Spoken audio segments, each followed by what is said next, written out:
আদির বিরুদ্ধে কনস্পিরেসি করা হচ্ছে। ওকে ফাঁসানোর জন্যই ওই ভাইরাসটা চুরি করে বালিগঞ্জ শিবতলার ওয়াটার ট্যাঙ্কের জলে মিশিয়ে দেওয়া হয়েছে, আর তার থেকেই তো এপিডেমিকটা।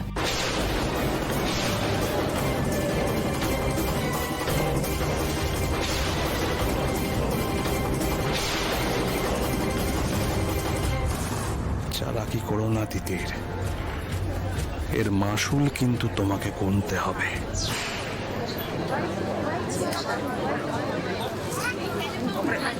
Order order. এটা তো আপনার মুখের কথা। বেশ বেশ, আপনার মুখের কথা মেনে নিয়েই জানতে পারে কি জলে ভাইরাস মেশানোর মতো এই মহান কাজটি কে করেছেন? কি বলবে তিতির? কারো একটা নাম তোকে বলতেই হবে। কে আবার? ওই জলের ট্যাঙ্কের যে মেনটেনেন্স করে, অমিত মণ্ডল।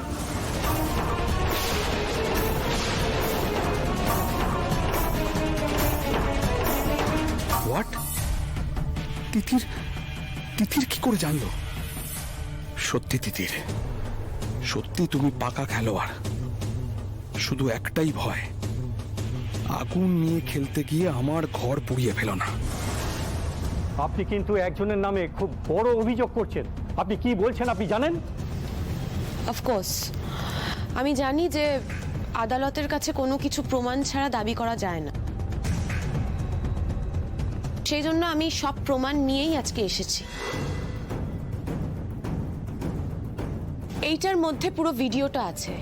এটা দেখলেই বোঝা যাবে যে অমিত মণ্ডল ঠিক কিভাবে কাজটা করেছিল।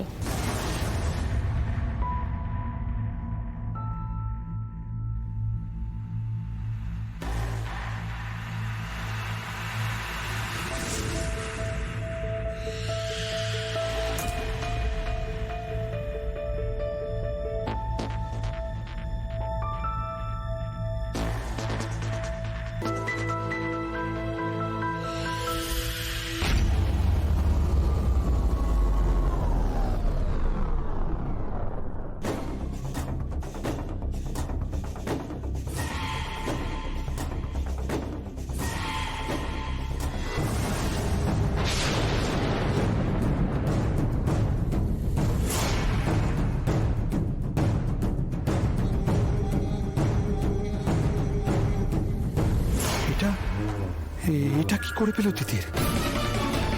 তাহলে ও আগে থেকেই সব জানতো, আর জেনেই তো ভিডিওটা করেছে।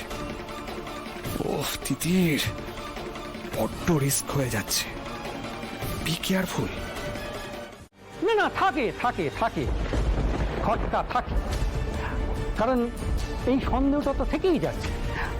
আচ্ছা মিস্টার অমিত মণ্ডল, আপনি একটু আগেই বললেন যে আপনি এখন আর মেডিনেস্টে চাকরি করেন না। তাহলে বলুন তো, এই সব ভাইরাস সংক্রান্ত খুঁটিনাটি আপনি জানলেন কি করে? আসলে ওই মেডিনেস্টে আমার এক বন্ধু আমাকে এই খবরটা দিয়েছিল।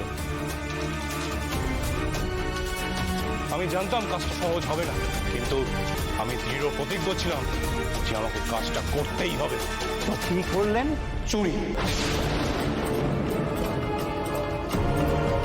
আমি চুরি করলাম, ভাইরাসটা নিয়ে সোজা চলে গেলাম শিবতলা জলের ট্যাঙ্কে।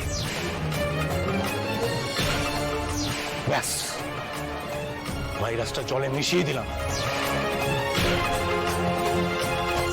আর তারপরে তো আপনারা দেখেছেন কি কি হয়েছে।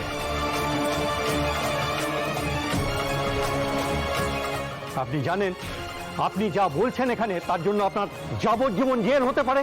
জানি স্যার। বাহ, জানো তুমি? তা এতদিন ধরে এত বড় একটা কাজ করে চুপচাপ বসে রইলে, পুলিশের কাছেও গেলেন, আর আজ হঠাৎ অন্তরাত্মা জেগে উঠল। কখন কখন জেগে উঠল? না আদিদেব লাহিড়ির শাস্তি ঘোষণার ঠিক আগে। আর ছুটতে কোর্টে এসে নিজের দোষ স্বীকার করে ফেললে। মাই লর্ড, বিষয়টা একটু বেশি সাজানো বলে মনে হচ্ছে নাকি? না না স্যার, সাজানো নয়।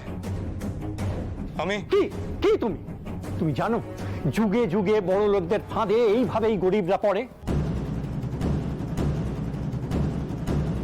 মাই লর্ড টাকার বিনিময়ে আদিদেব লাহিড়ী এই লোকটাকে কিনে নিয়েছে।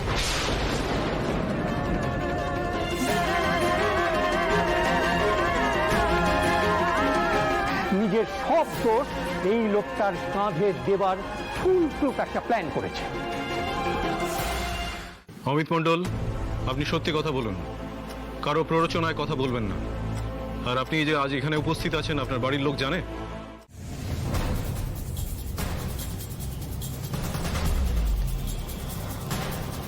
নাও অমিত, টাকাটা ধরো। এরপর থেকে তোমার বস্তির জীবন থেকে একেবারে মুক্তি। কিন্তু এত লোকের মৃত্যুর দায় নিজের ঘাড়ে নিলে তো কোনোদিন আর বউ বাচ্চার মুখই দেখতে পাবো না। সারা জীবন জেলে পচে মরতে হবে। আমি বললাম না, তোমার বউ বাচ্চার দায়িত্ব আমার। ওদের আমি সুখেই রাখবো। তুমি কিন্তু সারা জীবনেও ওদের এতটা সুখ স্বাচ্ছন্দ্য দিতে পারবে না অমিত। আর তাছাড়া তুমি এত চিন্তা করছোই বা কেন? এই তো কটা দিনের ব্যাপার। তারপর আমি কথা দিচ্ছি, আমি তোমাকে জেল থেকে ছাড়িয়ে আনবো। তারপর আর তোমাকে কোনোদিনই ট্যাঙ্কি পরিষ্কার করতে হবে না। কোর্ট আমার কথা বিশ্বাস করবে? করাতে হবে। আর যদি না করাতে পারো, তোমার বউ বাচ্চাকে মেরে ফেলতেও কিন্তু আমার এক বিন্দুও হাত কাঁপবে না। বলে দেবো ম্যাডাম, বলে দেবো আমি আদিদেবের থেকে বদলা নিতে এসব কাজ করেছি।